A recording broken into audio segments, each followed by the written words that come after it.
¿Cómo están? Buenas noches, gracias por acompañarnos. Bienvenidos a esta edición inicial en los 11 años de AM, ahora a través de Noticias Paraguay. Es un gusto poder compartir con ustedes, es un gusto estar de nuevo junto a Enrique Dávalos, quien dejó la luna de miel por un segundo como para acompañarnos en esta edición estreno de AM. ¿Cómo te va, Enrique? ¿Qué tal, Santiago? Mi saludo a toda la teleaudiencia. Sí, teníamos que estar en el estreno, así que hicimos un paréntesis, estamos aquí con ustedes. Un saludo a la gente del interior que nos está viendo a través de la señal de aire de Canal 2. Un fuerte abrazo para ellos también y la invitación a que nos acompañen en esta nueva temporada de AM. Con lo que ustedes ya saben, con eso que caracterizó durante los 10 años anteriores a este programa periodístico, con el rigor, con la independencia, con la profundidad en los contenidos, con investigación y muchas cosas nuevas que vamos a meter durante esta temporada también. Eso que decía Enrique al inicio nada más es clave, porque el año pasado muchos de ustedes nos preguntaban y nos decían cuándo vamos a verles en el interior a través de alguna repetidora. Canal 2, en su canal de aire, señora, usted buscando, va a poder vernos en todo el territorio nacional y por supuesto a través del cable, en los canales 15 y 705 de Tigo y a través de las demás cableoperadoras también. Así que a partir de ahora, sobre todo para aquella gente que nos ve desde el interior, Enrique, nos encantaría poder tener ese retorno a través de nuestras redes, el Twitter con el hashtag AM, @algoandamalpy, también en Facebook nos encuentran esta transmisión que va en vivo a través de nuestra plataforma en Facebook y también el 0971-656-000. Todas las líneas telefónicas habilitadas, todas las formas de comunicación para que puedan reportarnos de alguna manera la sintonía de esta primera edición de la temporada número 11. Así es, y a la gente del interior remarcarle de vuelta que este año vamos a tener un vínculo más fuerte con ustedes, de esas plataformas que mencionó Santiago recién, esas vías de comunicación. Nosotros vamos a estar atentos todo el día, un equipo que se va a encargar de estar recibiendo sus mensajes, de canalizar sus denuncias. Vamos a viajar mucho durante el 2019, vamos a conocer esas comunidades que tienen esos problemas que se vienen arrastrando hace tanto tiempo y que muchas veces la corrupción de las autoridades no permite que se progrese. Bueno, AM va a estar ahí. Encuentren en nosotros ustedes un aliado a la hora de hacer sus denuncias, a la hora de promover investigaciones. Nosotros vamos a tener un equipo, repito, todo el año encargado de estar canalizando sus denuncias a través de estas vías de comunicación. Y el año pasado estuvimos en Ciudad del Este con la gente que finalmente reclamaba un cambio. Cerrábamos así el 2018 y arrancamos el 2019 ya con un llamado a elecciones en Ciudad del Este. Muchos nos reclamaron nuestra presencia en Concepción también y vamos a estar en Concepción para esa gran movilización ciudadana que se está dando ya de hace mucho tiempo, pidiendo la salida de su intendente, así también en otros varios puntos del país, porque como bien lo decía Enrique, queremos estar cerca de ustedes y de alguna manera conectarnos con esas historias que tienen para contarnos. Hay muchos capítulos en los que vamos a salirnos de lo que es este centro en el que nos movíamos habitualmente en los últimos tiempos y retornar a aquello que nos llevó a ustedes en algún momento y que tiene que ver con las historias cotidianas, con las historias de la gente donde se ven reflejados en el impacto esos grandes hechos de corrupción. O como también estuvimos en Venezuela en algún momento hablando de la situación de Venezuela y hoy es un momento en el que vamos a compartir en el cierre ya prácticamente del programa un mano a mano con el presidente encargado de Venezuela, Juan Guaidó. Exactamente, y no olvidar lo de San Lorenzo, que incluso parte de lo que promovió y que terminó con la renuncia al intendente de San Lorenzo fue algo que surgió en este programa. Están viendo las imágenes de la llegada del presidente considerado encargado por gran parte del mundo, el presidente interino, utilizando un término nuestro, y la entrevista que dio a Santiago González en este mano a mano que vamos a estar también emitiendo a través de AM en esta primera edición. Una entrevista que la vamos a compartir donde hablaba Guaidó de varias cuestiones, la intervención militar, donde hablaba del rol del Papa como mediador. Si Maduro está tan debilitado hoy por hoy, ¿cómo es que sigue sosteniendo el poder de ejército? Vamos a hablar sobre la situación que vive Venezuela y vamos a compartir en breve nada más cada una de sus respuestas en este mano a mano con AM. Pero la pregunta que hoy queremos hacer para arrancar esta edición del programa tiene que ver con algo que está, Enrique, en nuestro origen como AM, que está en nuestro ADN. El cuestionamiento al poder que tiene que tener necesariamente un límite, el cuestionamiento al poder del Estado que se ejerce a través de su policía y que muchas veces termina abusando de ese mandato constitucional que tiene, abusando no solamente al punto de ir a situaciones extremas como la que hemos visto con barreras que se han hecho de manera irregular, sino que también con esta pregunta que hacemos: ¿te sentís seguro o segura con nuestra policía al salir a la calle?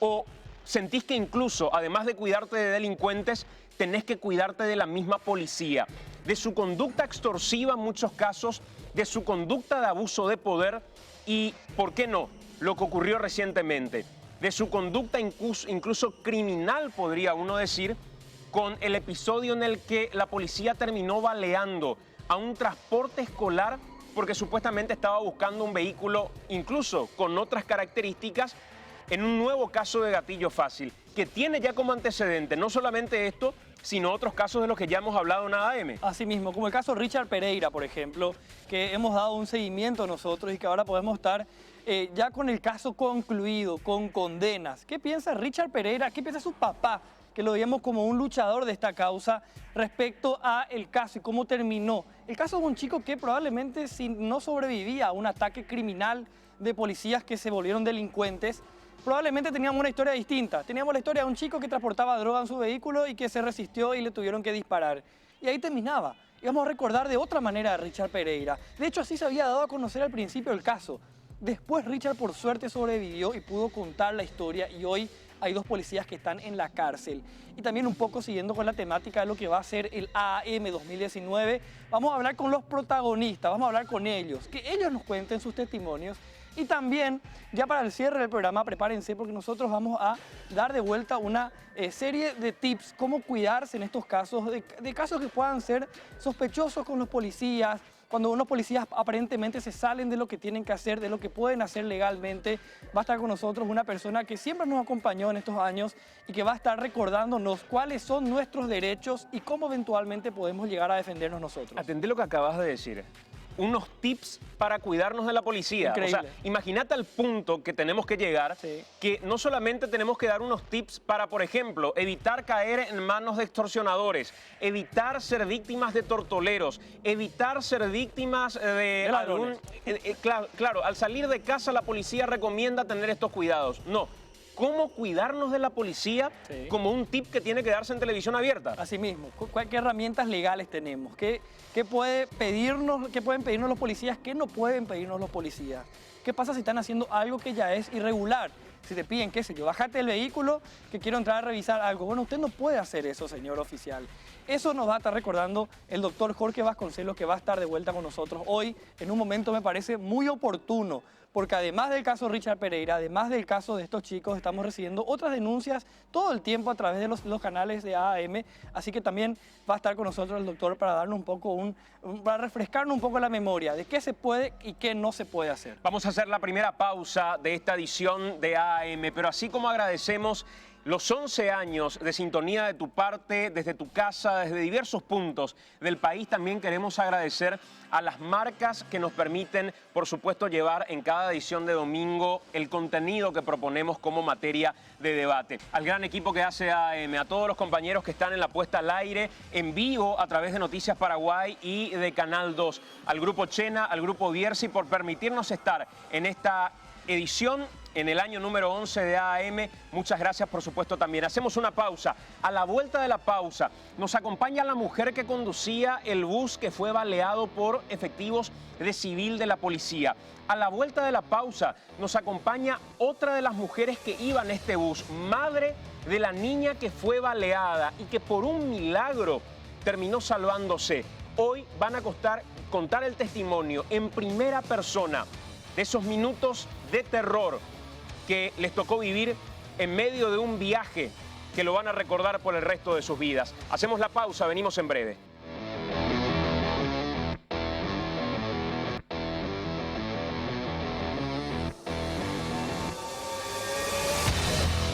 Estamos de vuelta en esta edición de AAM. Ya vamos a dar la bienvenida a nuestras invitadas, pero para ponernos en contexto de qué es lo que vamos a hablar, Enrique y Ricardo tienen un material para presentarnos. Enrique. Gracias, Santi. Está con Ricardo Alderete de vuelta, nuestro compañero que reafirma su compromiso también con la teleaudiencia durante todo el 2019, va a estar recorriendo el Congreso como siempre y también va a estar con nosotros con estos casos que vamos a estar presentando. Ricardo, buenas noches. Buenas noches, Enrique. Buenas noches, Santi. Justamente ahora queremos poner en contexto, revisar qué es lo que pasó y lo curioso de cómo pasó todo este caso, que persiguieron un bus, un transporte escolar, sin motivo alguno, aparentemente porque estaba en actitud sospechosa. Pero ¿cómo un automóvil va a estar en actitud sospechosa? Increíble. Lo empezaron a perseguir porque lo confundieron con otro auto y empezaron a balear el bus. 50 balas encontraron en la zona, 7 de ellas impactaron el autobús y niñas quedaron heridas. Veamos este material.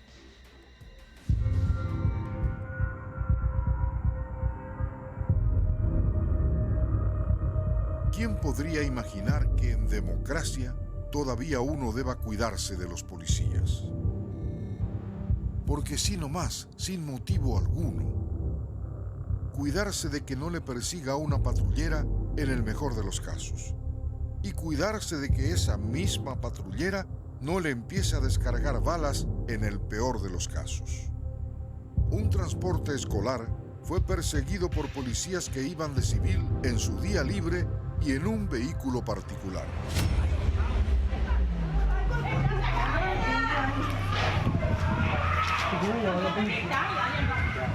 ¡No es la policía! ¡Manu! ¡Cámara, coño! ¡Bebé, cámara! ¡Manu!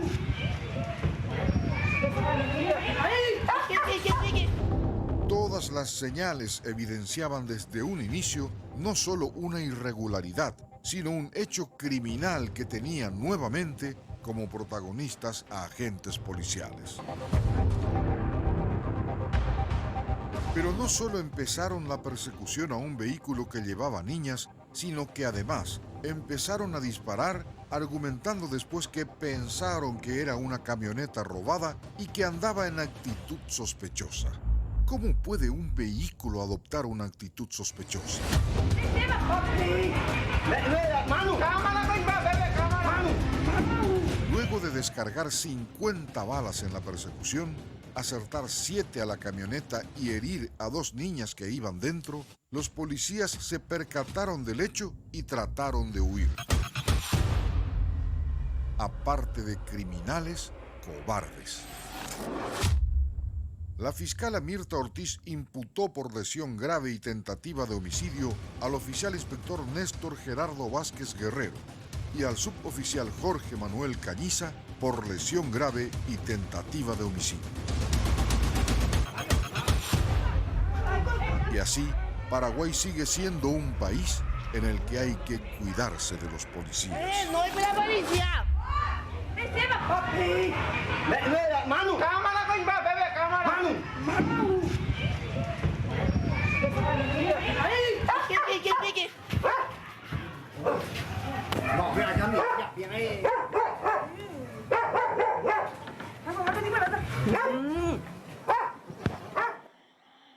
Este es un viaje que Norma y Andrea lo van a recordar por el resto de sus vidas. No hay forma que se les borre el momento de terror que les tocó vivir.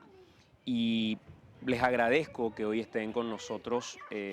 Nos comentaban en producción que es difícil para ellas de alguna manera exponerse, pero la exposición es una especie de resguardo en una sociedad en la que, lejos de sentirnos seguros, gracias a la policía, tenemos que andar con miedo a que sucedan estas cosas o con miedo a que se tome venganza posteriormente cuando uno denuncia estos casos de abuso. Y siempre quiero decir, no estoy hablando de toda la policía, estoy hablando de aquellos que manchan el uniforme, estoy hablando de aquellos que se aprovechan del uniforme para terminar mostrando su lado más criminal, como si el uniforme les diera la posibilidad de delinquir sin que tengan el peso de la ley encima posteriormente. Gracias por acompañarnos, Norma. Gracias por estar con nosotros. Vos estabas conduciendo este transporte escolar en ese momento, ¿verdad? ¿Cómo estás? Gracias por acompañarnos.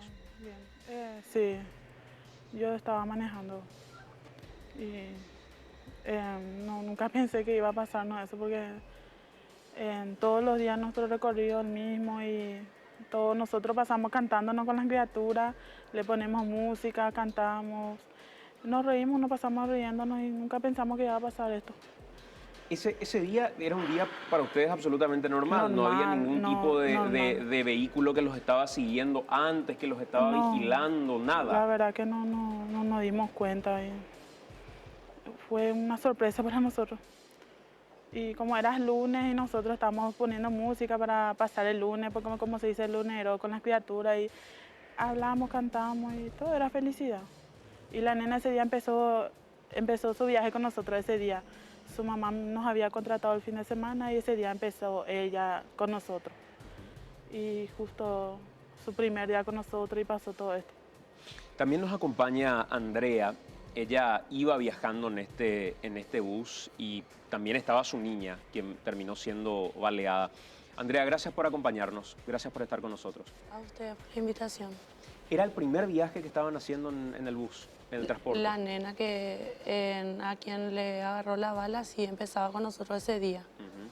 Mi hija y yo estábamos también terminando el día porque ellas también entran en la escuela y ya también les traía de salida para terminar el día. ¿Cuántas hijas tenías vos viajando en el transporte? 2. ¿De cuántos años? De 11 y de 7 años. De 11 y 7 años. ¿Y iban en ese transporte ya hace mucho tiempo? Sí. ¿Ya era común que realicen ese viaje? Sí, ella sí, acostumbrada ya a ese viaje. Y la nena empezaba ese día con nosotros. ¿Cómo fue el itinerario? ¿Qué hora era exactamente? ¿Dónde estabas vos en ese momento, Norma? ¿Y cuánto había transcurrido del último punto en el que habías parado hasta que te percataste que te estaban siguiendo ya a alta velocidad? Y nosotros empezamos a las 5. Las 5 le recogimos a Dayana y a todo el grupo del mismo colegio. Entonces nosotros, la casa de ella es más lejos. Ella está hacia la ruta, una cuadra hacia donde la ruta es. Entonces nosotros, para no salir por la ruta, para no exponerlo tantas criaturas por la ruta, nosotros por el barrio nomás no manejamos. Por las calles, las 5 pasamos por ellos. Mientras que le dejamos los demás a las 5:15, 5:20, 5:30. Y nos íbamos despacio porque ese día estaba lloviendo. Después yo le pregunté a ella, ¿qué hora es? Le dije, las 5:47 me dijo. Ah, ya vamos a llegar. Y fuimos por un camino que no hay ni tráfico, nada. Nos íbamos después, terminó el asfaltado, entramos en el empedrado para doblar ya la casa de Dayana. Y entramos en el empedrado y ahí fue que ella me gritó. Norma, me dijo, hay hombre con pistola, me dijeron. ¿Te gritó Andrea? Ella me gritó, porque yo estaba manejando, estaba viendo mi camino yo. Y ella estaba atrás, atrás de mí estaba ahí por el vidrio ella. ¿Qué? Le dije, después yo miré así nomás, yo miré y ya visto. Y el que manejaba estaba así. Así estaba. Sacó casi la mitad de su cuerpo, ahí estamos viendo las imágenes. Y él manejaba y sacó así su arma y ahí yo ya me asusté y ahí empezamos a disparar. Yo aceleré ahí, porque ella me dijo, no te quedes, corre, Norma. Y yo le aceleré y no, ahí empezaron las balaceras. Eran 2. ¿Vos cómo viste, cómo te percataste de que eso había sucedido? ¿Cómo te diste cuenta que eso había sucedido? Nosotras estábamos hablando, estábamos terminando el día, era dejarle a la nena en su casa y ella nos bajaba a nosotras últimas. Y le digo yo, como el clima daba para cenar tortilla, le digo, después de esto vamos a hacer tortilla, nos bajaba a nosotras y sí. Estaban conversando de manera distendida de cualquier cosa. Normal, inclusive la nena con mi nena atrás mío, le decían, ya falta poco para llegar a mi casa, vas a conocer, le decía a mi nena. Después yo me sostengo de ella acá y le hablo yo a ella, pues miro a mi costado, de este lado, y ya veo hombres apuntando. Y le grito yo a ella, Norma, pistola, le digo yo a ella. Y ella me dice, ¿qué? Y ya, pero eran más de uno apuntándonos. Y después yo le digo, acelera, acelera. Y le tiro así detrás mío a mi nena y a la nena que estaban juntas. En un impulso les tiro abajo, le tiro a mi nena más chica conmigo y me tiro yo con ella. Y le empiezo a dirigir a ella y le digo yo, agachar la cabeza. Ella todo el tiempo manejó de esta manera. Pero eran disparos, disparos, disparos, hasta que paró el vehículo. ¿Y ustedes sentían el impacto de esos disparos en la medida que iban corriendo o el susto ni siquiera les permitía darse cuenta que ya había impactado en el vehículo la bala? Y yo he escuchado unos fuertes ruidos ya por la camioneta, pero no, como vos decís, estaba asustada, puro grito era. Yo dije que ya estaban todos muertas. porque yo me iba enfrente y las dos nenas que fueron disparadas iban atrás mismo, al lado de la puerta trasera para abrir, ahí ellos estaban.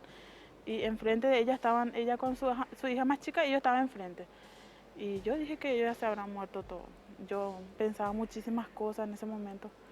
Y ella me decía, dobla, dobla. Y subimos la empedrada, había una lomada, ese yo de fino pasé.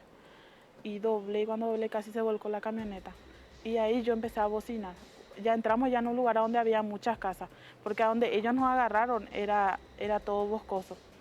Había yuyala ahí, y medio un riacho había ahí. No había ni casa, yo calculo que estaban todo planeado, agarraron en un lugar donde no había gente, nadie ni testigos. Entonces yo doblé y ahí ya empecé a bocinar para que la gente se dé cuenta. Y allá había toda casa y eso, y en la segunda cuadra cuando doblé como para salir en la ruta, ahí paró mi camioneta. Ahí paró y la gente ya estaba todo afuera ya. Y yo solamente miré así, yo le dije a ella, me voy a morir, le dije, me van a matar, dije. Y visto su cara de la persona que venía con su pistola así. Abrió mi puerta y me apuntó. Me apuntó y cuando me vio, no sé qué pasó, yo grité, por favor no me mate, y auto robado, dijeron. No puede ser, mi auto no es robado. Después, yo ahí me hice todas mis necesidades del susto. El señor me agarró en mi brazo y me bajó a punta de pistola y ahí yo pensé que me iba a hacer rodillas y me daba un tiro en la cabeza, pensé yo, ¿verdad? Y ahí yo me hice todas mis necesidades por mí. Y a ella también, ella me dijo, yo ya no veía más lo que pasaba atrás. A ella dice que le hicieron lo mismo, que abrieron la puerta de atrás y dijeron que había droga. O sea que era auto robado y había droga también. No se decidían ellos. Yo creo que ustedes atiendan el relato, porque el relato cumple con un patrón criminal por parte de la policía. Y la inconsistencia de lo que declaró no solamente la policía interviniente, sino la alta cúpula policial es de terror. Porque el comunicado de Relaciones Públicas de la policía decía, no han respondido a la voz de alto que se les hizo. Segundo, estaban en una tarea investigativa. Primero, no existió voz de alto. Segundo, ¿qué tarea investigativa si esta gente estaba en su día libre? Y tercero, si buscaban un auto robado, donde no había una orden de trabajo, no había una orden de servicio, y el vehículo robado supuestamente ni siquiera era el modelo del transporte que se estaba conduciendo. ¿Con qué historia nos vienen? Y encima le suman un tercer elemento, cuarto elemento. Primero, cuando se dan cuenta que la habían embarrado y se van con la historia del auto robado, primero abordando a la conductora, y luego van y le dicen a Andrea, ustedes tienen droga, es lo mismo que le dijeron a Richard Pereira, al que lo dejaron con más del 82% del cuerpo sin poder movilizarse. Richard va a estar con nosotros hoy acá. Y Richard tuvo que esperar muchísimo tiempo para que de alguna manera se haga justicia. Y hay otras tantas historias que podemos compartir de gente a la que la policía termina acorralando en algún procedimiento. Y luego de acorralarle, le viene con la historia de que tenía droga en el vehículo. Esa es la policía que hay que desenmascarar. Esa es la policía a la que no tenemos que tener miedo. Y hay muchos que están dispuestos a dar su testimonio. Y nosotros como programa los vamos a tomar como para visibilizar estas historias y desterrar de una buena vez por todas a criminales que utilizan uniforme, manchando a otros tantos que están en servicio y que dan el alma por la seguridad ciudadana en general, mientras otros pocos terminan delinquiendo con el uniforme puesto. A vos te dijeron, Andrea, que a diferencia de lo que le dijeron a Norma, a vos te dijeron que tenían droga ustedes en el vehículo. Abrió el capó. Droga. Señor, por Dios, acá estamos con criatura. Al hablarme el señor que abre el capó, ya siento que abren la puerta donde yo estaba y ya me obligan a bajarme y me estironeo de ellos porque mi nena estaban llorando desesperadamente, tanto la más chica y las dos que estaban atrás. Le saco ya a mi bebé más chica conmigo, le estiro, él intentando estirarme de cualquier forma, le agarro, no sé cómo, y viste el asiento, hay que doblar para que salgan los de atrás, no sé cómo, y se le estiré a mi nena más grande y a la nena a quien le impactó la bala, y ya yo veo la sangre por mi hija y por la nena. Y yo ya no sabía quién estaba herida. Y me dice mi nena más grande, es ella, mamá, me dice. Y yo empecé a gritar y a retroceder. Y ella ya conmigo y la nena ya conmigo. Y empecé a gritar de donde me salía la fuerza, auxilio, socorro, que alguien nos ayude. Porque ellos querían a toda costa alzarnos otra vez en el vehículo. ¿Pero por qué? En el vehículo de ellos. De ella. En el mismo transporte. En el mismo transporte.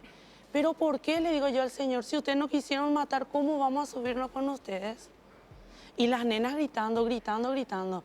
Y ahí recién ellos nos dijeron que eran policías. Ahí recién, después que la nena se bajó ensangrada, somos policías, súbanse con nosotros. Y les mostraron una placa. Ahí recién.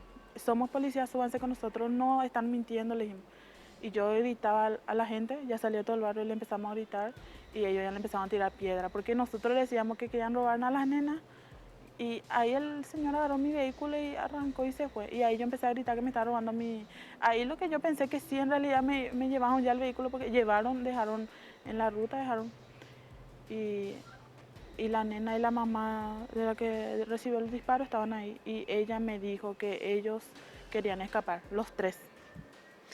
Esa es la parte a la que me gustaría llegar, porque apareció un video que fue revelado a través de Telefuturo, que mostraba cómo continuó ese momento en el que abren la parte de atrás y los vecinos se percatan de lo que había sucedido. Porque quiero saber en qué momento exactamente fue. Pero antes, quiero preguntarte, Andrea, Norma, igual quien recuerda y tenga el testimonio, ¿ellos se acercaron con intenciones de auxiliarles para llevarles a algún hospital cuando se dieron cuenta que había gente herida y adentro les propusieron eso? No, solamente decían que súbanse en el auto. Súbanse en el auto, vamos, no decían, yo no escuché en ningún momento que dijeron, vamos a llevarle al hospital, nada, porque nosotros, si decían eso, ¿verdad? No sé, yo no entendía lo que estaba pasando, pero... ¿Pero quién se iba a querer subir con alguien que te estaba disparando? Nosotros no pensamos que eran policías, en serio. Pensamos que eran ladrones nomás. ¿Cuánto tiempo duró la persecución? No sé. En un segundo. En un segundo fue porque fue una cuadra, después giré una cuadra y iba a girar para salir en la ruta, ahí paró la camioneta. En un minuto pasó todo. ¿Y recordás cuánto levantaste de velocidad en ese momento, en la desesperación? Seguro que no sé cuánto, pero yo apreté todito mi pie. ¿A fondo? A fondo le pisé todito. Le pisé todito y ni no frené para doblar, pero 2 veces casi se volcó mi camioneta, porque eran 2 esquinas y así. No me di cuenta, lo que sí que yo aceleré. Pero yo después, yo quise saber qué pasó, ¿verdad? Porque desaparecieron con la niña herida y la mamá se subió y el papá también se subió a mi camioneta. Y después la señora tenía 2 hermanos que eran policías. Ellos les persiguieron en moto, porque yo le dije, persíganle porque le estaban robando el auto.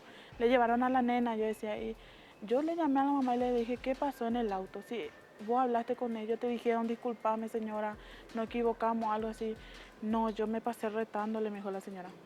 Yo me pasé retándole a ellos por qué hicieron eso, que a mi hija le dispararon y querían escaparse. Y yo le pregunté, ¿cierto de que ellos querían escaparse, señora? Y sí, me dijo. Ellos 3 querían escaparse, y mi hermano les obligó a que nos lleven IPS.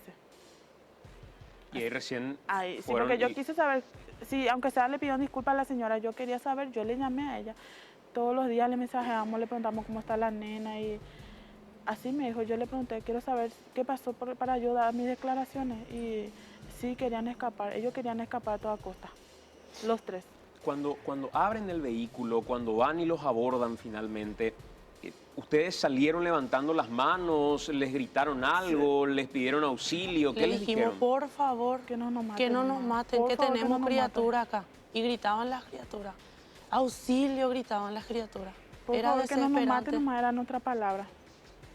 Y eso nos empezaron a gritar sin parar, porque no nos mate, le dijimos.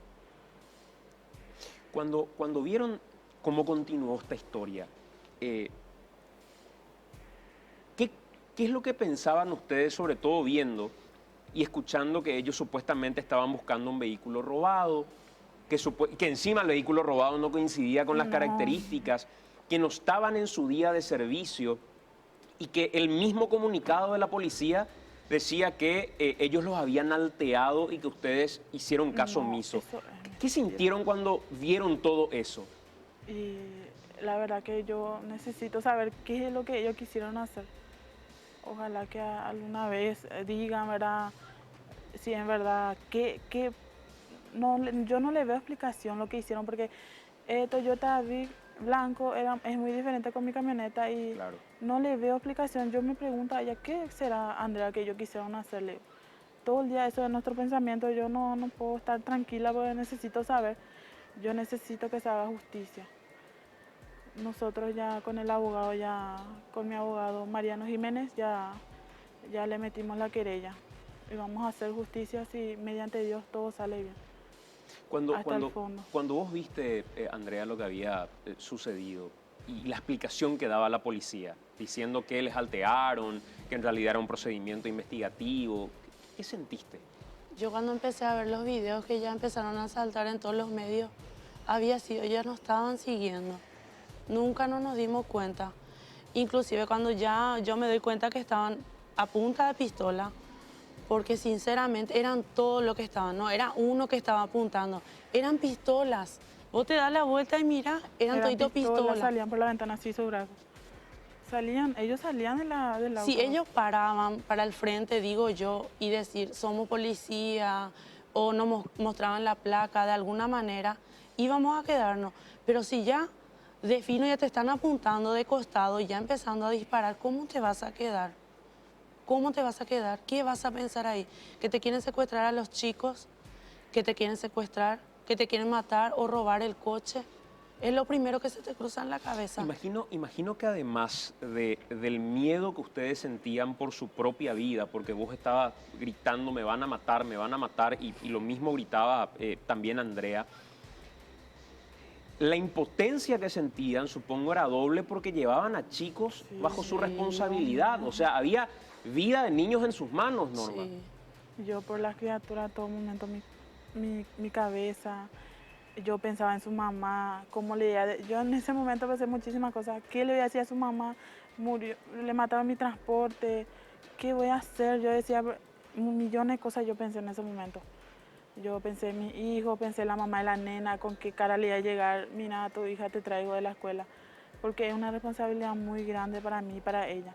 Y lo mismo habrás pensado vos teniendo a tus hijas incluso ahí, Andrea, Norma. Yo no puedo creer que mi hija esté en viva.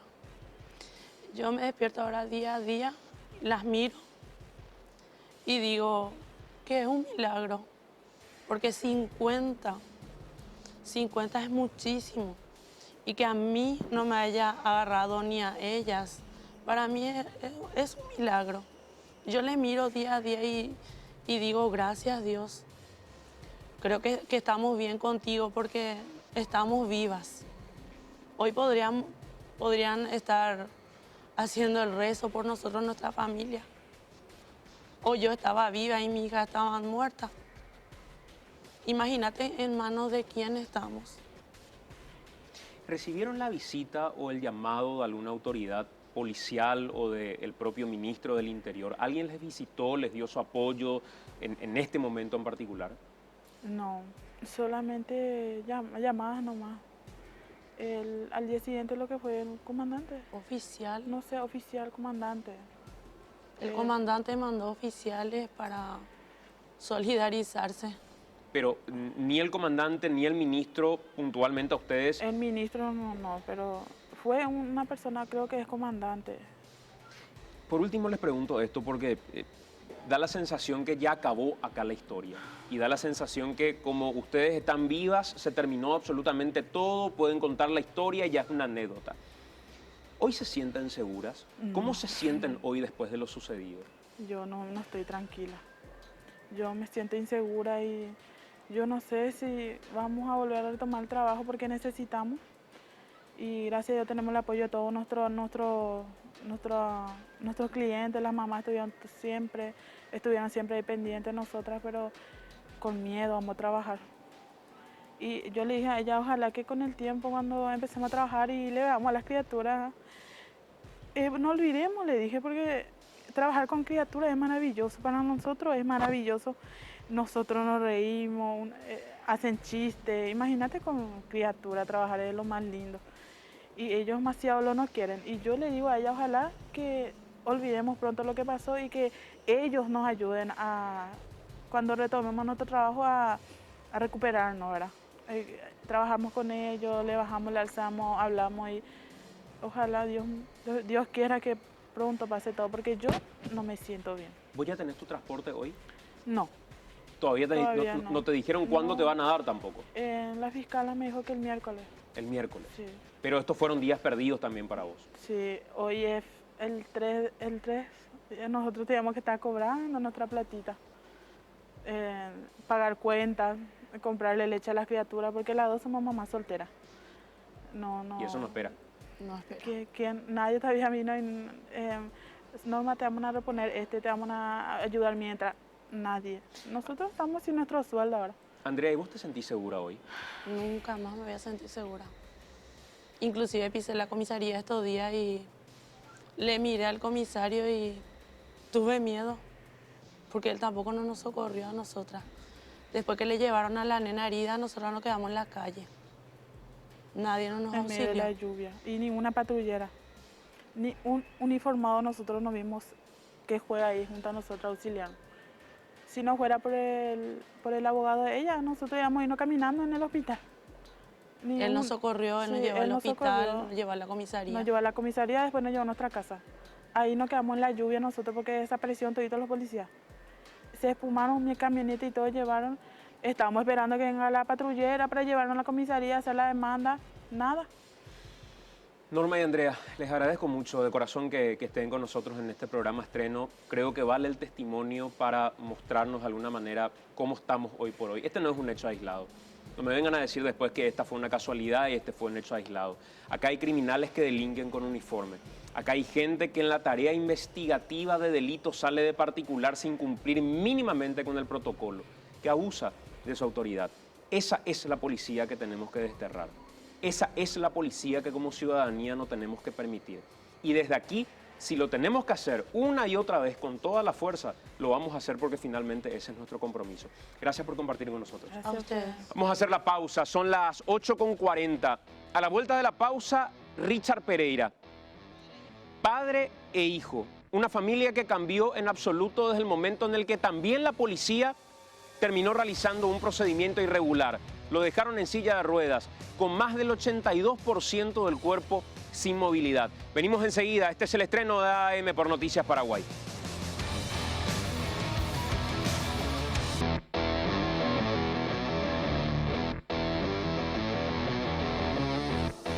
con 43 minutos, estamos en vivo a través de Noticias Paraguay, también a través de Canal 2 en la señal de aire. Reiteramos el saludo a toda la gente del interior del país. Con nosotros esta noche también va a estar el doctor Jorge Vasconcelos contándonos cómo defendernos, qué pueden hacer los policías, qué no pueden hacer, ese pantallazo legal que siempre nos da el doctor Vasconcelos en estos casos. Pero ahora vamos a hablar del caso de Richard Pereira, Ricardo. Sí, exactamente. El caso que recientemente, en esta semana nada más, se llevó a una condena de 20 y 11 años respectivamente para el suboficial y el comisario que estuvieron involucrados en esta persecución también a un inocente, a una persona común y corriente que estaba yendo a su casa a 2-3 cuadras antes de llegar a su casa, Enrique. Él se percata de que estaba siendo perseguido por una patrullera. Entonces, como estaba siendo perseguido, lo primero que le vino a la mente es llegar hasta la casa. Llega a la casa y no encuentra a nadie cerca como para poder quedarse y tener, digamos, alguna especie de resguardo. Entonces pega la vuelta a la casa 2 veces, hasta llegar a un lugar donde él sintió que tenía cierta seguridad, un lugar con luz, y es ahí donde se desarrolló todo el episodio que lo vamos a recordar ahora.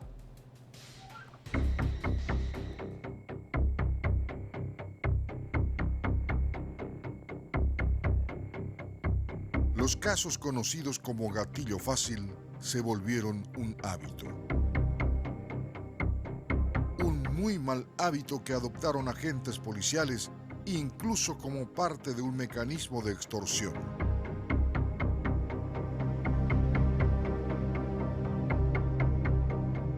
Un sistema que, lejos de cuidar a los ciudadanos, trata de inculparlos y aprovecharse de una situación que por autoridad los tiene en ventaja. Casos que dejaron de ser una excepción para volverse casi una regla.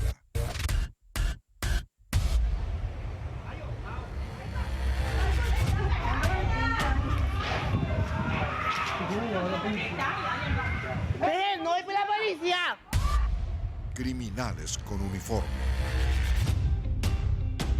El sábado 13 de agosto de 2016 fue el día en que todo cambió para Richard Pereira. Ya estaba por llegar a su casa cuando se percató que estaba siendo perseguido por una patrullera de la Policía Nacional. La patrullera iba sin luces y le generó ciertas dudas y temor. No se detuvo y la persecución fue tal que incluso dieron 2 vueltas por su casa, pero como Richard no vio a nadie allí, decidió seguir huyendo. Hasta que por resignación optó por detenerse luego de haber encontrado un lugar iluminado. Richard bajó de su vehículo e inmediatamente levantó los brazos. El suboficial Johnny Orihuela se acercó hasta él, lo tiró al suelo y sin argumentar motivos de la detención, le disparó en la nuca.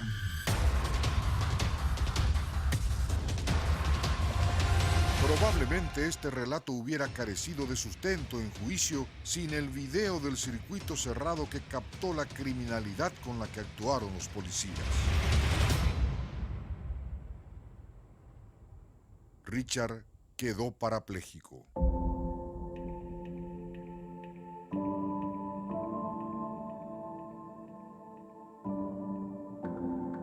Lo arrastraron y lo tiraron en la carrocería de la patrullera para llevarlo al hospital, y mientras lo llevaban, quisieron incriminarlo, pidiéndole que manipule el arma.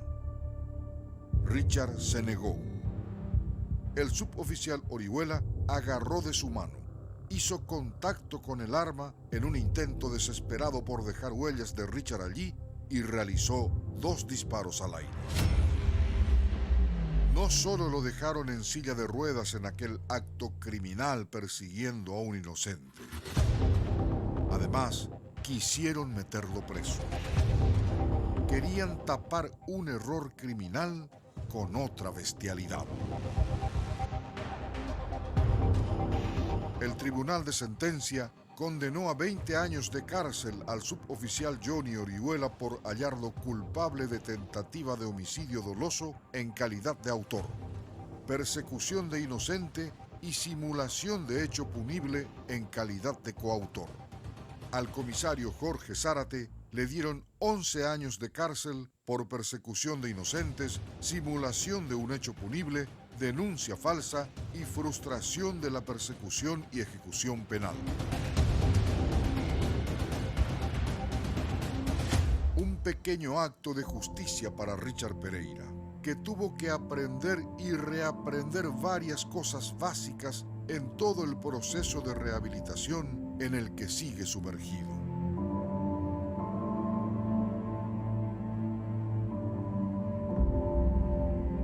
Y hoy en día no le puedo perdonar por lo que trataron de hacer nomás. No por el simple hecho que me dispararon, hasta ahí iba a ser bien, pero tratar de complicarme, o sea, dejarme así y complicarme otra vez ya es muy fuerte, ya. Porque no me veo estando así, estando entre las rejas otra vez por una causa que no iba a perdonar, no le puedo perdonar. Justicia que, sin embargo, no le devuelve las piernas para volver a caminar.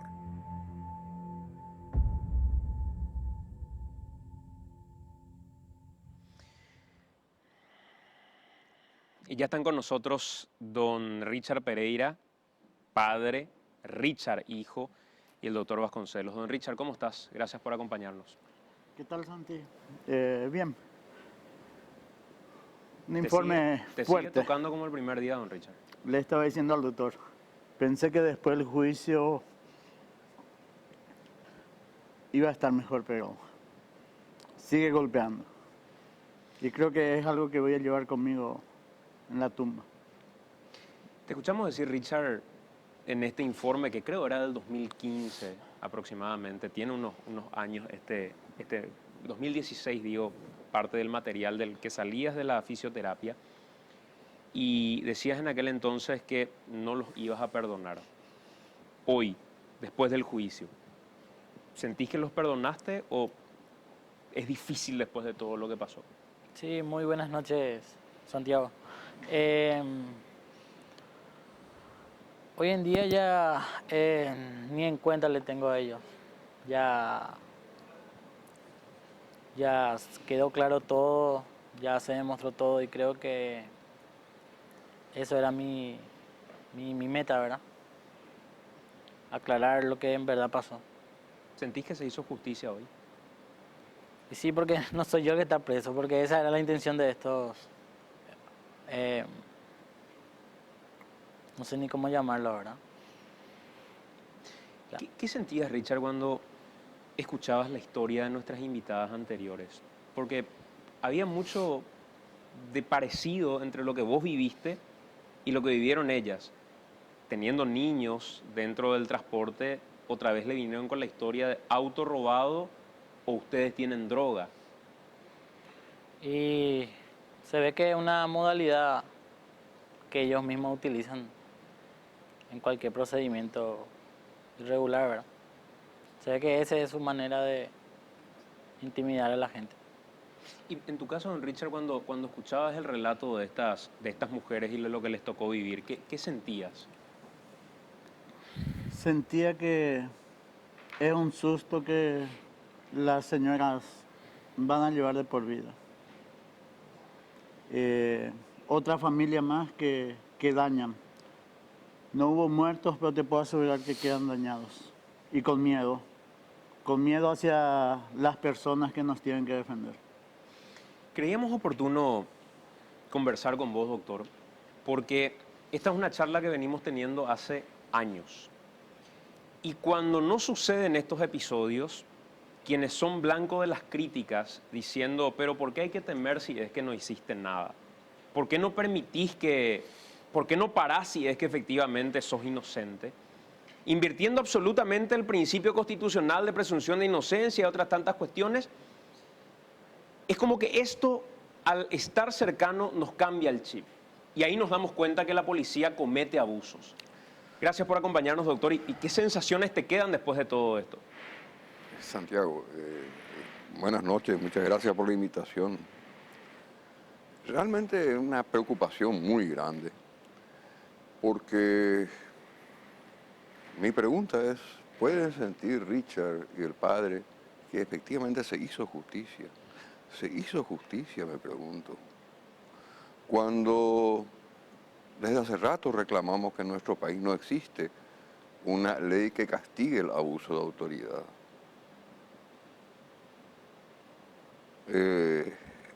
Estos delincuentes con uniforme que lo lastimaron a él, quienes lastimaron a estas niñas en Areguá, no son cualquier persona, son personas a quienes el Estado y la sociedad les confía las armas para que vele por su seguridad.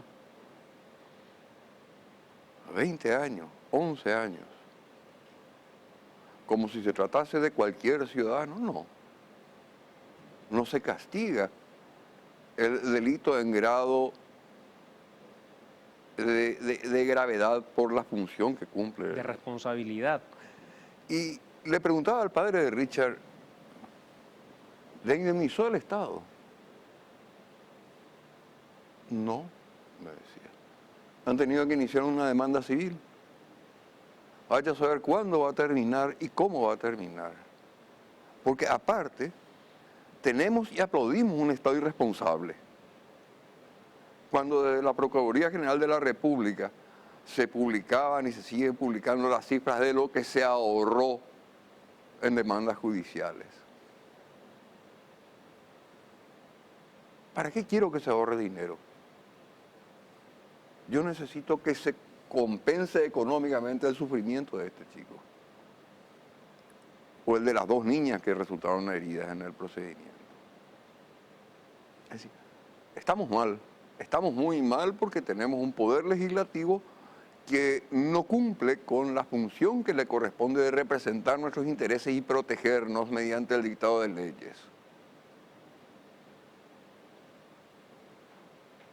Venimos hablando desde hace tiempo y posiblemente vamos a seguir hablando por mucho tiempo más, porque visibilizamos el caso de Richard, visibilizamos el caso de estas 2 chicas, nos olvidamos o no tenemos presente el caso de esta chica, esta niña Zanotti, a quien mataron en un procedimiento irregular también. De la Senat. De la Senat.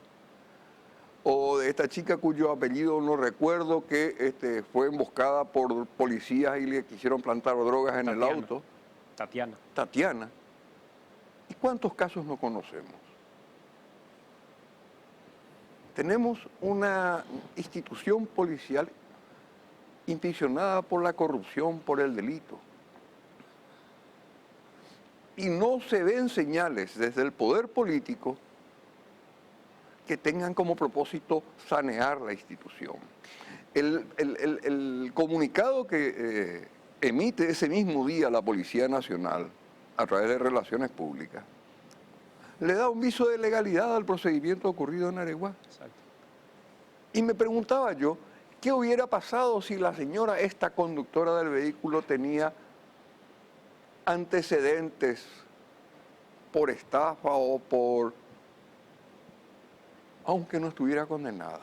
Ahí se iba a legitimar todo. Claro. Porque tengo que reconocer, nosotros somos afectos a condenar anticipadamente. Pero fíjate, quiero tomarme nomás de eso que dice el doctor Vasconcelos, don Richard, porque él habla de si indemnizó o no el Estado. Y el otro día me contaban ustedes en Noticias Paraguay, el martes, antes de conocerse la sentencia, que hoy por hoy tienen que ingeniárselas como para que él haga su tratamiento de fisioterapia como debe hacer. ¿Cuánto representa el gasto mensual en Richard en particular después de lo sucedido? En Richard solamente 10 millones. Solamente en Richard. Fisioterapia, medicamentos y seguir viviendo, tratando de vivir normalmente. Porque él es padre de familia, tiene una familia de mantener. Tiene un gasto de 10 millones y es que va a tener una vida normal, por llamarlo así. ¿Y qué te dijeron desde la policía con respecto a la ayuda que te daban y de cuánto dinero era esa ayuda? El comandante Rojas, desde que asumió, se hizo cargo de su fisioterapia, que eran 5.800.000. Pero fue lo que siempre habíamos reclamado, que esto era algo personal de él. Y siempre dijimos, ¿qué pasa el día que él salga? Llegó ese día y bueno, hubo una reducción del 50% que igualmente le agradecemos al comandante porque también está sacando de su bolsillo. Pero ese es el punto. Es del bolsillo del comandante cuando la institución es la responsable de lo que sucedió. Así mismo. Santiago, los policías tienen un seguro de vida, pero no tienen un seguro de responsabilidad personal contra terceros. Tendrían que tener. Tendría que haber un fondo destinado para estas contingencias. Doctor, cuando le pasó esto a mi hijo, yo revisé los papeleos de Hacienda y había una parte de dinero, creo que era 800 millones, que estaba destinado a daños a víctimas civiles. ¿Sí? Que sin embargo, eso ellos transfirieron a otra cosa. Y jamás se hicieron reprograman cargo. el presupuesto Reprograman, y envían a otro exactamente. rubro, ¿sí? Está estipulado, pero reprograman a otra cosa. Richard, parte de lo que a vos te tocó vivir en ese momento, me contabas, era una persecución desesperada en la que vos lo único que buscabas era luz. Resumime de alguna manera y contame ese momento que les tocó vivir, porque quiero unir y concatenar con lo que nos contaban estas señoras que estuvieron recién con nosotros, donde también hay elementos similares. Solo que a vos llegaron al punto de querer responsabilizarte de haber realizado disparos hacia la policía. Contame cómo fue ese día en el momento en el que te persiguieron. Sí, yo me percato cuando ellos me vienen siguiendo con las luces apagadas y a baja velocidad. Nunca hubo una intención de pararme. Me llamó la atención cuando pasé varias comisarías y me venían siguiendo. Y cuando estaba a 4 cuadras de casa fue donde me prendieron las luces para que me detenga y en ese momento yo huí hasta llegar en casa. O sea, mi mentalidad era que estuviera ahí papá, ¿verdad? Al pasar por casa veo que no se encuentra el vehículo de papá, entonces ahí fue mi desesperación donde me fui a buscar luz o alguna persona que pueda ser testigo, ¿verdad? De lo que me estaban siguiendo. Entonces doy 2 vueltas a la manzana en casa, por la cuadra de casa, donde veo que hay personas que están compartiendo en la esquina y decido quedarme ahí. O sea que mi temor fue quedarme en una cuadra oscura, que me siguieran de tan lejos, o sea, varias cuadras, sin haberme detenido, ¿verdad? ¿Y qué pasó cuando bajaste del vehículo? Cuando paré el vehículo, paré el motor y directamente me bajé y me entregué con las manos arriba. Con las manos arriba pretendiendo que ellos hagan su procedimiento, ¿verdad? ¿Y qué te dijeron ellos?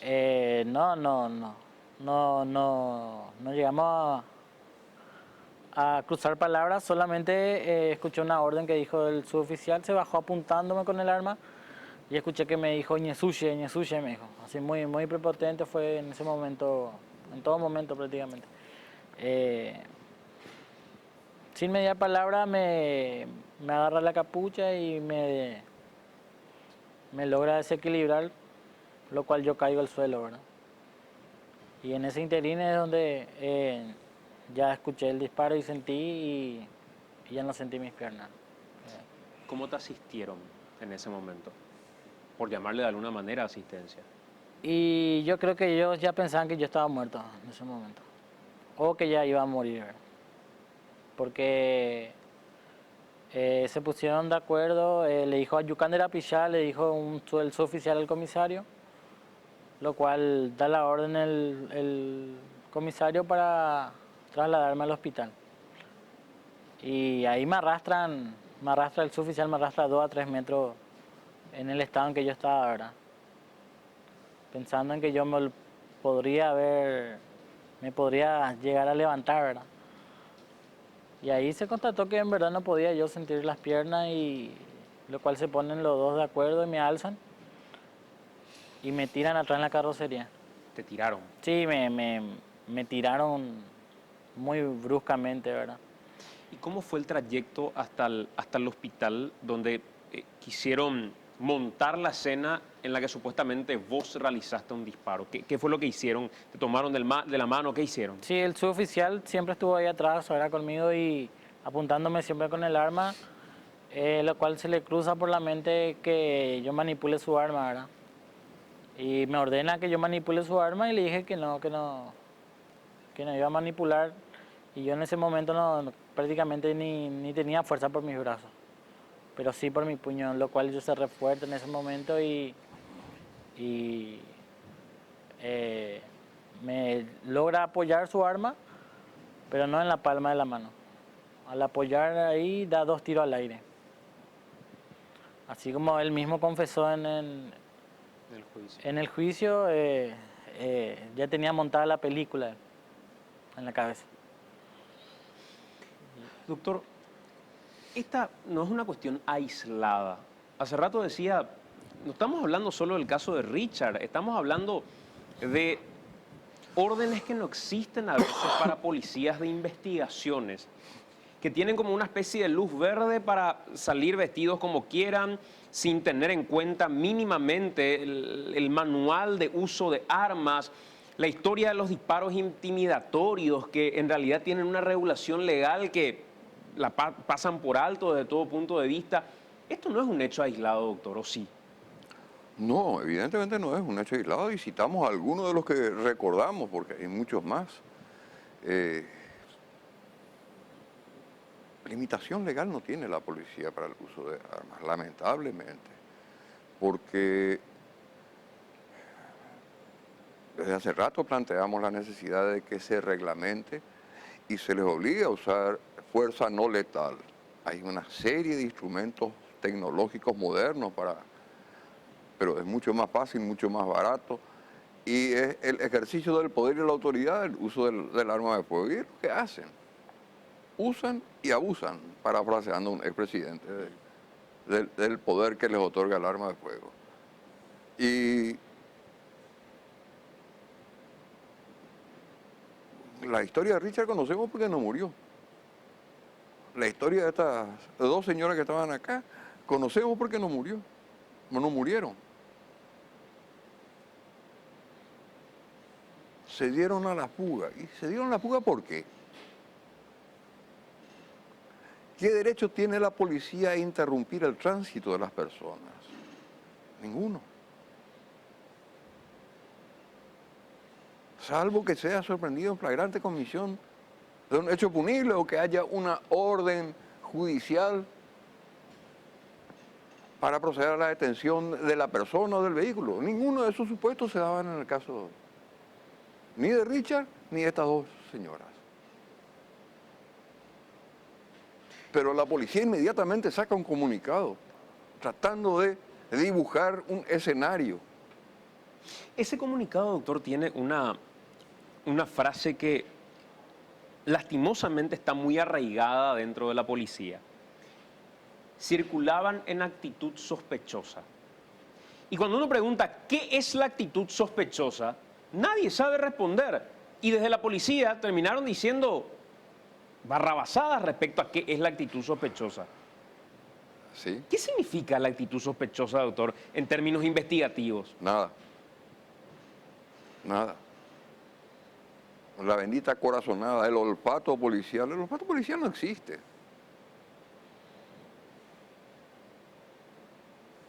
Decía uno de los directivos de la institución de enseñanza policial en una entrevista hace unos días atrás de que ellos seguían las enseñanzas del Lombroso,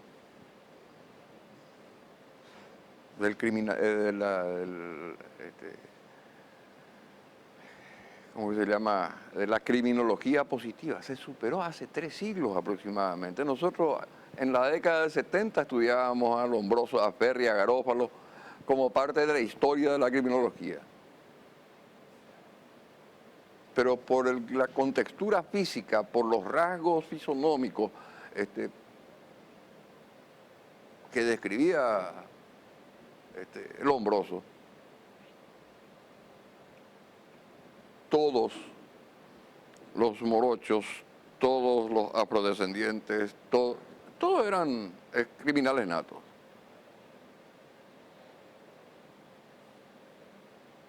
Se desechó hace rato, pero la policía insiste con la aplicación del método. Decía Enrique al iniciar el programa, hoy vamos a compartir con ustedes tips para cuidarse de la policía. Parece un chiste, choca, pero es la realidad. ¿Sí? O sea, yo estoy seguro que hoy Richard, que maneja de nuevo, él maneja su vehículo, transporta al papá también, o el propio don Pereira, tiene tips para cuidarse de la policía. Lo vivieron en carne propia. O no lo tienen. Hoy saben cómo salir a la calle y decir, bueno, esto voy a cuidarme no solamente de los delincuentes, sino que también de la policía. Supongo que lo tienen o no, Richard. Y la verdad que sí.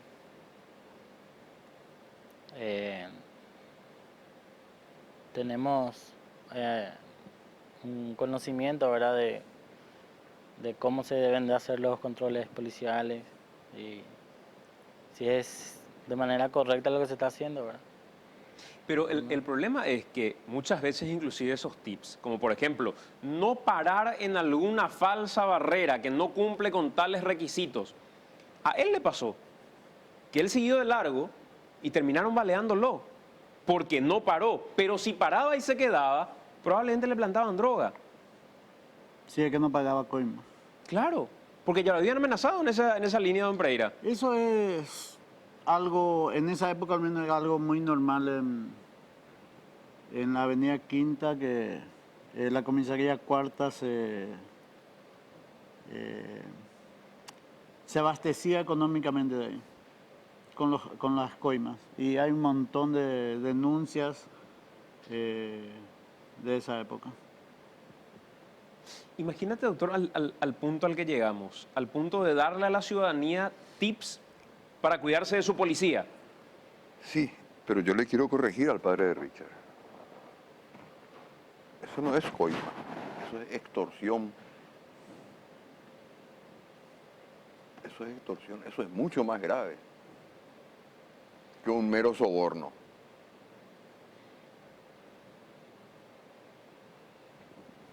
Sí, tenemos que cuidarnos de muchos policías. Por eso decía, no estamos ante hechos aislados. La institución está pasando por un momento muy difícil. La corrupción, el delito se ha infeccionado de manera horizontal. Se necesitan, quizás, inclusive la modificación de la Constitución Nacional se necesita para luchar frontalmente contra la corrupción en la policía.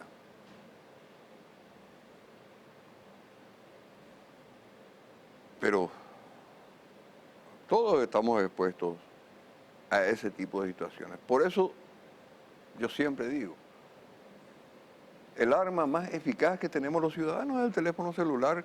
Todos los teléfonos celulares hoy tienen una cámara, tienen una grabadora. Yo tengo un sistema de circuito cerrado en el auto. Pero no me sirve si es que se trata de un ladrón. Me sirve si se trata de la policía. Exacto. Porque la policía pretende, o el policía pretende, disfrazar sus procedimientos delictivos con actos de autoridad, con la legalidad del ejercicio de sus funciones. Doctor, gracias por acompañarnos, gracias por estar con nosotros. Gracias a ustedes, Santiago, mi solidaridad y mi respeto con Richard, su padre. Y, honestamente creo que necesitamos respuestas desde el Parlamento. Desde el Parlamento nos tienen que brindar las herramientas legales que permitan proteger a la sociedad de estos hechos que son claros, hechos de abusos de autoridad. De lo contrario, la pelea va a seguir siendo individual y las víctimas van a seguir desfilando por tu programa y otros programas. Richard, ¿qué esperás vos de aquí en adelante con respecto a tu caso en particular? ¿Esperás que esto termine en esta sentencia y que ahí acabe la historia? ¿Esperás que de alguna manera la policía como institución haga algo para renovar sus filas, para evitar que este tipo de cosas sucedan? ¿Qué esperás en lo particular? Y la verdad que por lo menos van a pensar dos veces hoy en día, ¿verdad? Para tratar de hacer algo delictivo, por lo menos los agentes policiales. Yo creo que en mi caso fue bastante fuerte, ¿verdad? Y de hecho que se ve que la intención era tratar de, como dice el doctor, extorsionarme, ¿verdad? Y la idea es que salga a la luz todos los casos que hasta hoy en día sabemos y lo que no sabemos también. Yo tendría mis dudas si es que sirve como una enseñanza lo que pasó con lo tuyo. Yo estaba seguro que sí, hasta que en el mismo día en el que tenían que dar a conocer tu sentencia, la sentencia de tu caso, terminaron haciendo lo mismo con este transporte escolar. Yo tendría mis dudas de alguna manera. Don Richard, ¿qué esperás vos de aquí en adelante, de la policía como institución? A mí me encantaría que la policía se sanee. Durante este proceso conocí a muchos policías buenos que llevan el uniforme pegado a la piel, pero que son personas humanos 100%. Y mira que tengo una hija que se está preparando para ser policía, así es que me encantaría con más razón que se sanee, que usen una zaranda, que limpien esto, que se busque la forma de sanear, que podamos mirar a un policía y sentirnos seguros, no lo contrario. Gracias, don Richard, por acompañarnos una vez más. Gracias a vos, Santi. Hacemos nosotros la pausa, son las 9 de la noche con 15 minutos. Por eso hacíamos esta pregunta al iniciar el programa. ¿Te sentís seguro con la policía que tenemos? Y de nuevo, recalcar esto. Si hablamos de delincuentes con uniforme, nos estamos refiriendo a estos casos en particular. A aquellos que extorsionan, a aquellos que se aprovechan del uniforme, haciendo la salvedad de los tantos miles de policías que en contrapartida honran a diario el uniforme, ganándose la vida estrictamente con el producto de su esfuerzo, como debe ser, como juraron hacerlo y como lo hacen, sosteniendo a sus familias gracias a ese trabajo digno. Pero lastimosamente, mientras no se sanee del resto la policía, vamos a seguir discutiendo este tipo de cuestiones. Hacemos la pausa, venimos en breve.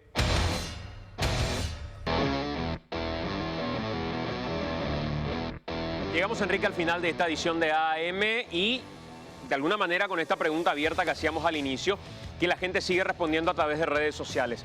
Cerrando también con esta entrevista que le hacíamos a Juan Guaidó, presidente encargado de Venezuela, lugar al que va a tener que volver en las próximas horas. Totalmente, y recordar a la gente que los materiales están disponibles en las redes sociales y además otros materiales que vamos a estar recordando que tienen relación con estos casos que tocamos el día de hoy. Felices vacaciones, señor. Gracias. Gracias por acompañarnos, buenas noches. Juan Guaidó, gracias por esta entrevista. Estamos en vivo a través de Noticias Paraguay y para el mundo a través de la Alianza Internacional Latinoamericana.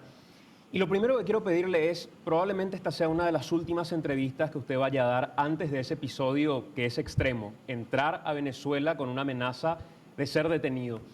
¿Qué le diría ahora, en este instante en vivo, al pueblo venezolano con respecto a su llegada en particular? Pueblo de Venezuela, muy pronto regreso luego de esta exitosa gira defendiendo nuestras libertades, nuestra democracia, reuniendo apoyos no solamente para la ayuda humanitaria, sino para el cese de la usurpación. Hemos iniciado un proceso indetenible por el cese de la usurpación, por el gobierno de transición, por elecciones libres. Así que, y lo hemos dicho, la esperanza nació para no morir. Tengan confianza que además tenemos una estrategia muy clara de movilización, pase lo que pase. No va a morir la causa y sería el último error que pudiera ser una tiranía de querer encarcelar, no a un presidente encargado, sería una idea que es indetenible y no se preocupen que, ya lo ven, contamos con el mundo, contamos con ustedes y vamos a seguir movilizados y en las calles atentos a las próximas convocatorias. O sea, la estrategia es la movilización ciudadana. Usted hablaba de un riesgo de cárcel, hablaba incluso de un riesgo de muerte. ¿Eso está dentro del presupuesto conociendo al gobierno de Maduro propiamente? Bueno, ustedes han visto y el Paraguay ha visto el comportamiento de la dictadura.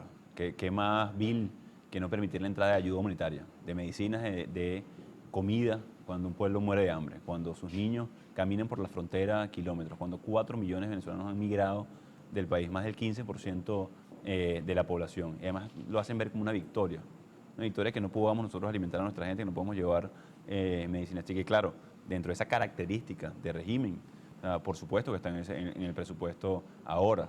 Hablando de presupuesto, yo no sé si tengan para pagar ese costo político de dar un golpe de Estado a un presidente encargado cuando no cuentan con respaldo de la gente, cuentan con respaldo de la comunidad internacional y cada vez se ve más claramente cómo las Fuerzas Armadas están poniéndose del lado de la Constitución.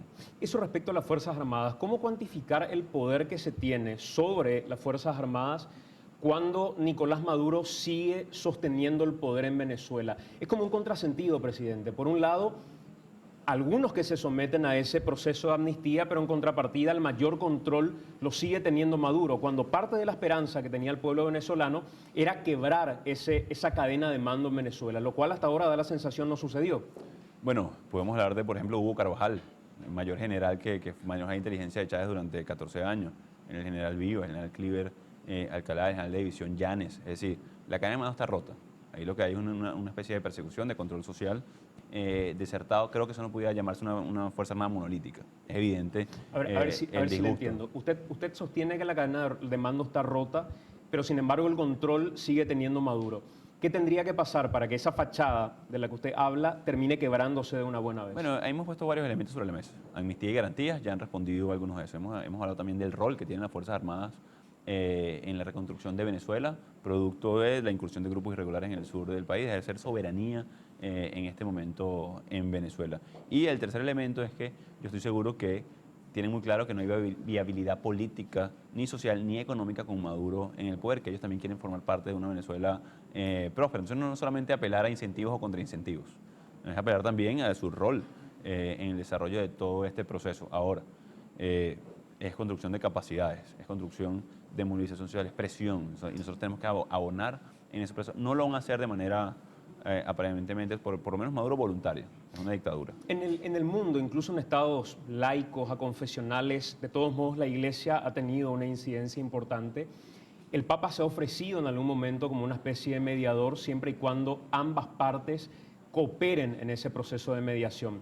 ¿Cómo ve usted la posibilidad de una mediación del propio Papa Francisco? Mira, todo elemento que colabore en el proceso de una elección libre, es decir, que cese la usurpación que está en el momento en el Ejecutivo, que tengamos un gobierno de transición que permita generar estabilidad, que permita generar gobernabilidad, que reinstitucionalice de cara a una elección realmente libre, será bienvenido. Para lo que no se va a prestar la posición venezolana, no porque no tengamos la intención de un diálogo, sino porque lo intentamos en el 2017, recientemente, y no funcionó. De hecho, quien fuera coordinador de esa delegación del diálogo estoy en el exilio hoy. Su más cercano colaborador, Fernando Albán, que regresando de Nueva York a una reunión precisamente para abonar en ese terreno, fue secuestrado por el SEBIN y asesinado mediante una tortura y lo lanzaron por un piso 11. Entonces, claro que hemos intentado esa vía hoy aparentemente agotada. Ahora, cualquier mediación, cualquier elemento que contribuya a una elección realmente libre en el corto plazo será bienvenido. El artículo 233, que es que finalmente le otorga este carácter de presidente encargado, le daba la facultad de ejercer el poder durante 30 días hasta el proceso de convocatoria a elecciones. Ese proceso se cumplió el 23 de febrero. ¿Por qué no llamó a elecciones y cuándo lo va a hacer? Fíjate, en Venezuela hoy hay una dictadura. Entonces, difícilmente, y yo no convoco elecciones, la convoca el Consejo Nacional Electoral. Mi rol como presidente encargado es producir una elección realmente libre. Cuando logremos convocar esa elección realmente libre, cesa mi función como presidente encargado. Por eso hablamos de 3 etapas. Cese la usurpación, gobierno de transición que permita que el CNE, el Consejo Nacional Electoral venezolano, independiente, transparente, con veeduría internacional, con observación calificada, el derecho a elegir y ser elegido, porque todavía hay muchos inhabilitados, partidos ilegalizados, produzcamos una elección realmente libre. Entonces, lo que dice nuestra Constitución en el artículo 233 es que debemos convocar en el menor tiempo posible una elección libre. Entonces, hoy en Venezuela no están las condiciones, lamentablemente, porque el CNE continúa secuestrado por el Ejecutivo. O sea, hoy el plazo de elecciones en Venezuela es incierto. Hoy el plazo de elecciones es incierto hasta que no cese la usurpación. Una vez nosotros tengamos ese cese de usurpación, estimamos que entre 6 y 9 meses podemos tener una elección realmente libre. Presidente, en esa misma línea, usted hablaba de el cese de la usurpación con respecto a Nicolás Maduro. Hoy una noticia relevante es que los activos de PDVSA fueron trasladados a Moscú como una especie de garantía para el régimen dictatorial. El resto de los activos de Venezuela, Maduro dice, están secuestrados. No se puede disponer de alguna manera. Mientras tanto, ¿qué pasa con el pueblo venezolano? Porque finalmente, en esa puja de poder, el que termina cogotado es el pueblo colombiano. ¿Cuánto tiempo lo va a poder sostener? Fíjate, varios elementos. Solamente el año 2018, 2 millones% de inflación, exacto, 53% de contracción del PIB en 5 años, $6 mensuales, un desabastecimiento por encima del 78%, es decir, era difícil medir esto, pero lo logramos medir, 78%. Una reducción a 600.000 barriles. Exactamente. Entonces, fíjate, no fue producto de la protección de los activos, porque eso lo hicimos hace un mes. Fue producto de un mal modelo, fue producto del saqueo. El escándalo de corrupción más grande de la región es el escándalo de Odebrecht, probablemente. Y creo que del mundo, para que pongamos en contexto esto. Odebrecht entregó $938 millones en 12 países, para recibir contratos. En Venezuela se acaba de declarar culpable el tesorero de la Nación por una acusación en el juzgado federal norteamericano en el sur de la Florida. Recibió $1.200 millones por haber facilitado la distribución de bonos de la Nación. Es decir, un funcionario recibió 1.200 millones de dólares. Pero 15% más que todo el escándalo supuestamente de corrupción más importante del mundo. Entonces, ¿qué quiero decir con esto? La crisis venezolana es producto de la corrupción, del mal modelo. Y lo que no vamos a permitir nosotros es que se sigan robando el dinero, que lo utilicen para financiar bandas armadas como el sábado 23 de febrero, para comprar armas, balas, para asesinar, acribillar a nuestra gente, y por eso protegimos los activos de la nación. Lo que hizo ahora PDVSA, en este momento trasladándolos para Moscú, más que una protección a PDVSA, creo que una protección a Rusia. Permítame en esa línea, presidente. Usted es consciente que el pueblo venezolano ya no puede esperar mucho tiempo. Esperó durante 20 años y hoy sigue aguardando, aunque la esperanza está viva. ¿Cuánto tiempo más soportar si las elecciones son inciertas y no disponen de dinero como para poder, de alguna manera, darle un respiro al pueblo venezolano? Ni un día más. O sea, ayer, hace 3 semanas, murieron 8 bebés menores de 3 años porque no había solución salina en el hospital de deshidratación. Venían con cuadros de desnutrición severa y no había ni siquiera para inyectarles e hidratarlos. Eso pasa todos los días en Venezuela. Los pacientes renales no tienen para poder hacerse diálisis y en donde están las máquinas contaminadas y se infectan. Es decir, no aguanta un día más. No lo aguanta y ese costo social lo está poniendo Maduro en este momento. O sea, que mal inversionó, que mal manejó el dinero del pueblo de Venezuela, no nosotros. Estamos buscando ayuda humanitaria, que tenemos comida dispuesta para entrar, que tenemos la confianza del pueblo de Brasil, de Argentina, de Paraguay, de Colombia, de los Estados Unidos, de Europa, para reactivar el aparato productivo, para recuperar la industria petrolera, para poder generar empleo en nuestro país, para poder recuperar sanas relaciones bilaterales. El que hoy detiene todo eso es un dictador. ¿Cuál estamos nosotros por sustituir? Presidente, por último, Paraguay hoy tiene, según Venezuela, una deuda de 315 millones de dólares con PDVSA. Paraguay reconoce en contrapartida 280 millones de dólares. ¿Está al tanto de esa situación? ¿Conversó de esa situación que es conflictiva hoy para el pueblo paraguayo con el presidente Mario Abdo Benítez? Sí, sin duda. Y lo que le hemos dicho claramente, hemos protegido los activos. ¿De qué nos sirve que el Paraguay le pague hoy a Maduro, que tiene secuestradas la burocracia y algunas cuentas, ya no todas, afortunadamente, de la República, para que compre armas, para que compre y financie, insisto, grupos armados, para que los genere para extorsionar a los militares? De nada. Mientras que dure la usurpación, y ya veremos cuál va a ser el detalle de ese proceso, tenemos que, por supuesto, con el nuevo gobierno regularizarlo, no hay posibilidad alguna de que ese dinero sea bien utilizado. Así que está muy bien que congelen ese pago hasta que venga un gobierno legítimo en el pueblo de Venezuela. Presidente, por último, porque se nos acabó el tiempo. Hoy la intervención militar es una opción. ¿Cuándo va a ser una necesidad? Mira, de nuevo, costo social, gobernabilidad, estabilidad, elecciones libres. Ese es el proceso que ha determinado el pueblo de Venezuela, que ha sido soberano en la construcción de mayoría, en la construcción de partidos políticos, en la movilización, en la petición de protección de activos, en la petición de cooperación internacional. Lo que hemos dicho es construir todas las capacidades posibles para que eso pase. Hoy hay un costo social, hoy hay un derramamiento de sangre, una masacre que sucedió en Santa Elena de Guairá, en frontera sur con Brasil. Lo pasó también en el estado Táchira, así que lo que sea necesario, de manera soberana e independiente por el pueblo venezolano, pediremos la cooperación requerida para que cese la usurpación. No puede ser un dilema entre guerra y paz. Ese dilema no es un dilema, es un falso dilema, porque todos queremos la paz. Ahora, mientras masacran indios, mientras que masacran a nuestros ancestros, mientras que matan jóvenes estudiantes, que tampoco la va a haber. Entonces va a ser, esperemos, que la salida ideal es una elección pactada, una elección libre. Ahora, todo está sobre la mesa para lograr el objetivo de recuperar la democracia y la libertad. Presidente, muy amable. Muchas gracias. Gracias.